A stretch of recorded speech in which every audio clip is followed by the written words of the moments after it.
Gene Gallen here with Greg Stafford of the SoCo project, and we're behind the SoCo project buildings back here, and there's an excavator down there playing in the dirt. And what has happened and what's gone on, and why are you excavating back here?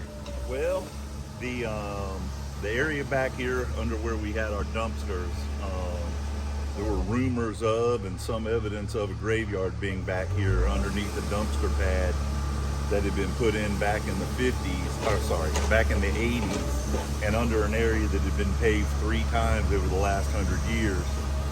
And so we needed to reinter any bodies that might be there. To be honest with you, I didn't believe there were any there. So we hired archaeology company, and they brought 4 archaeologists and a person from the state and a person from the health department to observe.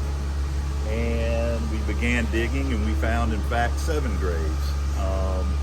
And they ranged from 1780 to 1820 for the burials. They were all unmarked and under pavement, but they were in fact there, and it was very interesting to see. Now, did they land up there because of the church next door? Or? No, it's totally independent of the church. Those Okay. bodies were buried there before the church was ever built.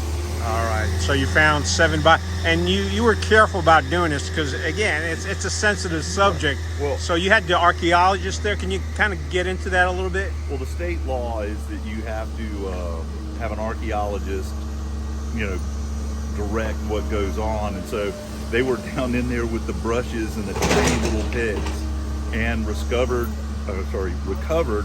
5 bodies, full skeletons, and all of them are now at the funeral home.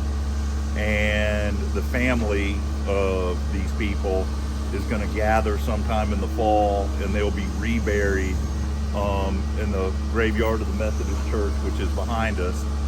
And there will be a service for them to rebury them in a place a little more dignified than under a dumpster pad. And how were you able to determine who the folks were that were buried up underneath the pad? Family members approached me. Okay. It's the family of a fellow by the name of Nathan Stedman. And Nathan had fought in the Revolutionary War, was captured by the British and put in jail for 5 years in Bermuda. When he returned, he was in the North Carolina State House and the State Senate. And, so he's a pretty prominent dude back in the day. So Mr. Stedman's family knew he was buried back here? They knew he was buried somewhere. Okay. They didn't know where. And through some of their detective work, they thought it was here. Okay. And they were right and I was wrong. And you said you recovered 7 bodies? Yes. Well, we recovered 5. We found 7 burial sites. Okay. But 2 of them were the burial sites of infants. And long story short, adults' bodies linger longer than infants do, and there was nothing left of them. All right. So were you able to identify all 5, or were you just able to identify Mr. Stedman? We didn't positively identify anyone, but they had family Bible records that gave them a pretty doggone good idea of who it was. Okay. Was there any indication? I know you mentioned the burial ground was here before the church showed up. Was there any indication as to why they chose this area back here? Well, their home, if you look up towards where the McKeeson Clinic is, right, their home was at the top of the hill here, so it was very close to their house. Okay, so at some time this was probably a field, and they decided, correct, as is still common in some areas of rural not just Chatham County, but North Carolina, to have a burial plot somewhere on your correct, on your land. Right. So what's the process right now? This guy is digging in here. Why? Well, he had a very smooth blade. If you look over there in the pile, there's a smooth blade that's special to scrape off a tiny bit at a time. Okay. Until the archaeologist figures out that you're in the right place and starts seeing evidence of a grave. Once they do that, they then dug with shovels to get the rest of the way down. How far down did you have to dig? We went down with the excavator about 4 feet. Okay. And then the last 2 feet they dug with small shovels. Work I would not want to do with as small as the shovels were. And it sounds like the archaeologists, once you hit that 4-foot depth, we were done with the machines. They were starting and doing it with brushes and small shovels. And then now what's happening, now that all the work's done, we're filling the hole back in. Okay. And then after you fill the hole back in, are you repouring concrete? Yeah, or what? we'll repave it the same way it was. All right. So right now we've gotten through that part. You mentioned that there's going to be well, it was not really a funeral service. It would be a memorial service. Right, a memorial service for people who are being reburied. And that will be at the church here? At the Methodist Church. At the Methodist Church. And is that going to be for all 5 people, 7 people? It will be for all combined. It'll be a combined service, and the pastor at the church, Ms. Parnell, is going to do the service. All right. And the family, it looks like a whole lot of people will be here. Okay.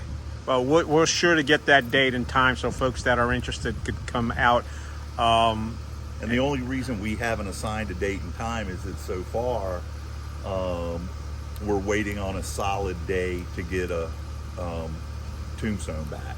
Okay. So that there will be a marker. So it will be one marker for all 7, or one for all 7. and then we'll just have them listed. All right. Correct. Anything else the community need to know about what you're doing back here? No, I mean, this is kind of the last step in the whole project, really. We are going to compact this, repave it. They did find an 1830 nickel, which is pretty cool. Did it have a buffalo on it? No, it's called a Liberty Head nickel. Liberty Head nickel. Okay. And so they found that, and one of the coffins had a piece of glass over the face, so that when you look through the glass, you could observe the body at a funeral.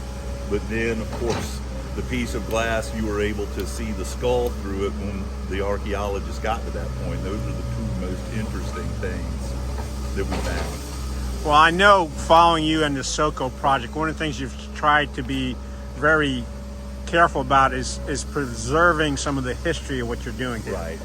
I mean, except for the one building that you completely had to tear down simply because it wouldn't withstand. Right. Engineers said we couldn't keep it. Right, so but everything else you've made modifications to. Correct. All right, so this is just another modification. This is just a way to take care of the folks that were buried in there and put them into a proper burial spot. Yeah, it really was, and it was really the family that drove this. So, I'm grateful that they showed up, en masse. There were a lot of them, and we were able to get this done. Fantastic. Thank you, Greg. I think.